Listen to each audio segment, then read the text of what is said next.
జగన్ చేస్తున్నాడు కానీ ఆవిడేం చేయట్లేదు కదా. ఉమ్, ఉమ్. ఇంకా షర్మిల కూడా చేస్తుంది, అవును ఆవిడ చేసుకుంటుంది. ఇంకా మీటింగుల మీదనే అంటే పట్టుమని ఇంకా 4 రోజులు కూడా టైం లేదు ఎన్నికలకి. ఇంకెప్పుడు వీళ్ళు కలిసి ఇంకెప్పుడు ఉమ్మడి సభలు పెడతారు, ఎప్పుడు ప్రచారాలు నేను చేస్తారు అనుకోవడం రేపు వీళ్ళు? నోటిఫికేషన్ షెడ్యూల్ అయ్యాక పెట్టుకుంటారు అనుకుంటున్నా. ఇంకా లాస్ట్ 10 రోజులు 15 రోజులు 21 రోజులు ఉంటది అదే కదా, అదే అవును ఎందుకంటే 19వ తారీఖు తర్వాత జరుగుతాయి. అవును. వాళ్ళు కూడా ఇప్పుడు ఖాళీ అంటే లేదు. ఒక 4 రోజులు ఆ నోటిఫికేషన్ హడావుడిలో ఉంటారు, ఆ నామినేషన్ హడావుడిలో ఉంటారు. అప్పుడు ఎలాగ ఉండదు, ఇంకో 15 రోజులు మిగులుతుంది ఫైనల్ గా. అంటే జాతీయ నాయకులు ఎప్పుడు కూడా ఈ టైంలో టైం ఇయ్యరు అవును. మెయిన్, ఎందుకంటే జాతీయ ఇప్పుడంతా నాయకులు ఓకే, నేను లోకల్ నాయకులు గురించి రాష్ట్ర మాట్లాడుతున్నాను. నాయకులు వీళ్ళు కన్సిడర్ చేయట్లా. ఉమ్, ఇప్పుడు పవన్ కళ్యాణ్ వస్తే కాస్త క్రౌడ్ వస్తుంది, ఉమ్, పురంధేశ్వర్ వస్తే వీళ్ళకేం క్రౌడ్ వస్తుంది. ఉమ్, పురంధేశ్వర్ లీడర్ గా వీళ్ళు ఎమర్జీ చేయాలి, ఉమ్.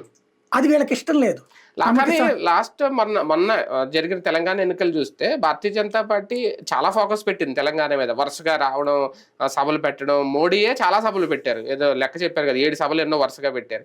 ఇప్పుడు నెల రోజులు ఇంకా నెల రోజులే ఉంది, పోనీ నామినేషన్ కూడా వదిలేయండి. ఇక్కడ ఇంకా ఆ హడావుడి ఏం చేయట్లేదు బీజేపీ ఏంటి అని, ఎందుకని? షెడ్యూల్ అయ్యాకనే కదా అక్కడ కూడా పెట్టింది. ఉమ్, ఇంకోటి అది ఓన్లీ స్టేట్, 4 స్టేట్స్ ఎలక్షన్స్, ఉమ్, 4 రాష్ట్రాలే కాబట్టి తిరగడానికి ఎక్కువ టైం ఉంటుంది. ఉమ్, ఇప్పుడు దేశవ్యాప్త ఎలక్షన్స్ కదా.